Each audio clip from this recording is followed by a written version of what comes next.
Bago tayo magpatuloy, huwag kalimutang mag-subscribe sa aking channel.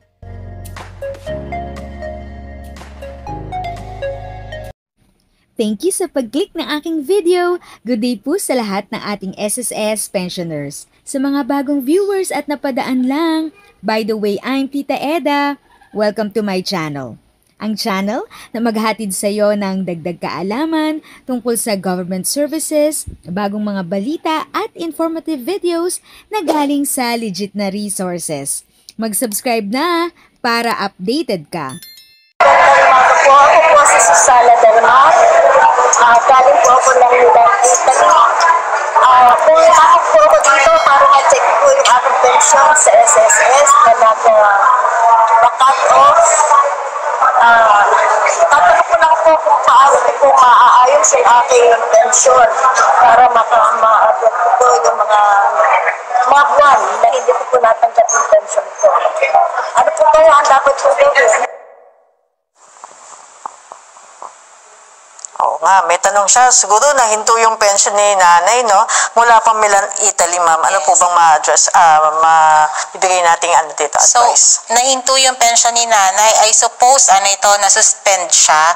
So, punta na lang po sa malapit na SS. Nandito po ba siya sa Pilipinas? Mukhang nasa branch siya ngayon. Yes, mukhang nasa branch naman siya. So, i-assist na lang po kayo dyan nung para sa resumption po ng pension ninyo. So, comply po kayo sa AKOP. So, anyway, nandyan naman na po kayo. So, mag-fill out lang po kayo ng form na requirement po para ma-encode po yung compliance po ninyo para mag-resume po yung pension ninyo. Huwag po kayo mag-alala. Yung nahinto po na pension ninyo, matatanggap nyo pa rin naman po yan. Ma'am, yearly na ba ang ating AKOP? After niya mag-comply Yes dito? po. Annual na po siya. So, yearly, every birth month po natin, kailangan na po nating mag-report kay SSS para po ma-ensure natin na tuloy-tuloy po yung pagtanggap natin ng monthly pension po natin. Kung nasa Milan, Italy si nanay, pwede niya bang gawin yung AKOP abroad? Yes po. Meron tayong foreign office sa Italy, tama ba ako? Meron po, pwede po kayo magpunta doon kung gusto niyo po personal na magpunta, pero pwede din naman po na mag-email po tayo nung documents natin sa ofw.relations@ss.gov.ph or pwede din po doon sa email na yon, pwede kayo mag-request po yung sa video conference na tinatawag natin. Thank you po, Ma'am Joyce. Ito po, may isa pa pong question mula sa SSS San Pablo. Magandang hapon po. Tanong ko lang po, kailan po kaya namin ma-receive yung 13th month pay po namin para po sa pension po namin na namatay po yung asawa ko ng July 25. Ayun, ma'am. Quick recap lang po, ano po ba yung schedule po natin sa release ng 13 months pension? Yes.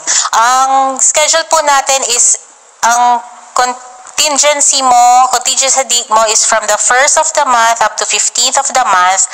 December 1 ang crediting po ng 13th month pension and December pension. Si date mo is from 16 to the end of the month. Ang crediting po nun is December 4.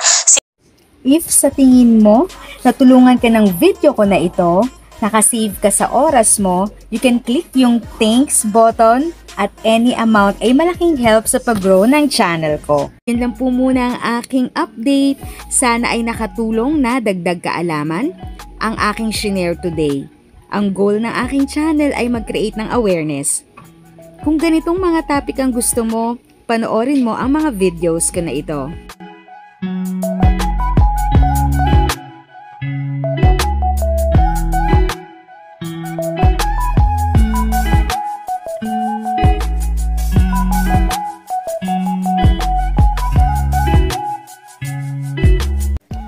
Thanks for watching! Kung may kapamilya, kaibigan o kakilala sa tingin mo ay magiging interesado sa video, please share or tag sila sa comment section. At syempre, if nagustuhan mo ang video, i-like mo na ito at subscribe ka na din. As always, feel free to write your questions, comments, and opinions respectfully. And continue to be a blessing and stay safe!